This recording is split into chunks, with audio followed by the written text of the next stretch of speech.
परमेश्वर के धन्य नाम की महिमा हो। प्रभात मनन के सत्र 1323 में आप सभी का बहुत ही विनम्रता के साथ स्वागत करता हूं। आइए आज के मनन के लिए हम पढ़ते हैं पहला तीमुथियुस अध्याय 3 पद 3। पियकर या मारपीट करने वाला ना हो, वरन कोमल हो और न झगड़ालू और न धन का लोभी हो। कलीसिया की अगुवाई करने वालों में होने के 7 योग्यताओं पर हम अभी तक मनन किए। 8वां योग्यता यह है कि पियकर या मारपीट करने वाला ना होना चाहिए, अर्थात कलीसिया के अगुवा किसी भी प्रकार के नशीले पदार्थों का इस्तेमाल करने वाला नहीं होना चाहिए, न ही लोगों से हाथापाई करने वाला हो, बल्कि उनको कोमल होना चाहिए। कोमल होना 9वां गुण है जो अगुवे में होना चाहिए। कोमल होने का अर्थ यह है कि अगुवे विश्वासियों की आत्मिक तथा अन्य समस्याओं के प्रति सहानुभूति रखने वाला हो, जैसे कि एक माँ को अपने बच्चों के प्रति है। पहला थिस्सलुनीकियों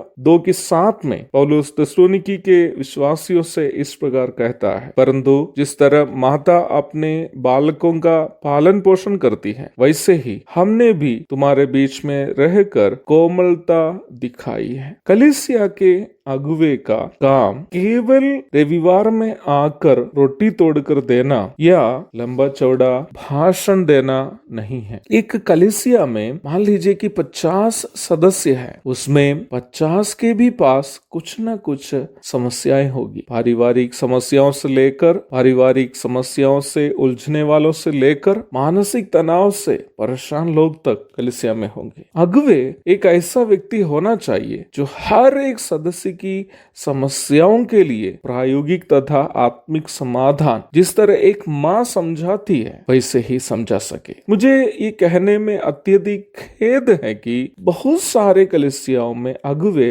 राजा महाराजा की तरह व्यवहार करते हैं। कुछ कलीसियाओं में पास्टर लोग अपने आप को एक वीवीआईपी की तरह प्रस्तुत करते हैं, जिनके पास कलीसिया के सदस्यों को पहुंचने के लिए, जिनसे मिलने के लिए यहाँ तक कलीसिया के सदस्यों को भी विशेष अनुमति लेनी पड़ती है, जबकि कलीसिया के अगुवे को अपने विश्वासियों के लिए हमेशा उपलब्ध रहना चाहिए और वैसे ही उनकी आत्मिक तथा अन्य आवश्यकताओं में एक माँ जिस तरह बच्चों का ख्याल रखती है वैसे ही ख्याल भी रखना चाहिए। 10वां योग्यता झगड़ालू ना होना है। झगड़ालू ना होने का अर्थ ये नहीं है कि किसी भी मामले में गूंगा बनकर रहना। पुराना नियम के भविष्यद्वक्ता गण हो या फिर यीशु मसीह और प्रेरित लोग हमेशा समाज के आत्मिक पतन और सामाजिक बुराइयों के खिलाफ आवाज उठाने वाले लोग थे। प्रभु यीशु मसीह के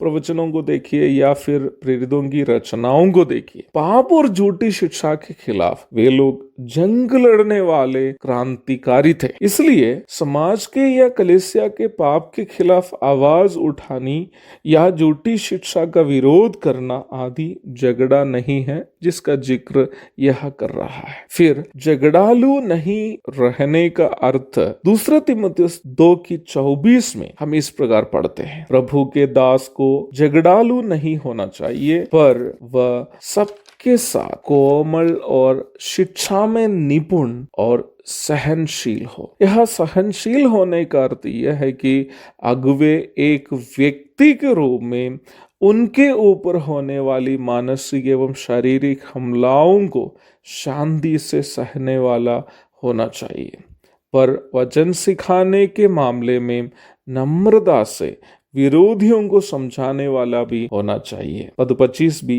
आप पढ़ लीजिएगा। अर्थात एक सही अगुवा वो है जो झगड़ा किए बिना ही आध्यात्मिक सच्चाइयों को कोमलता के साथ यहाँ तक उनके विरोधियों को भी समझाने की क्षमता रखता है। एक और धन्य दिन की शुभकामनाओं के साथ आज का मनन का मैं पूर्ण विराम करता हूँ। प्रभु आप सबको आशीष दे। आमीन।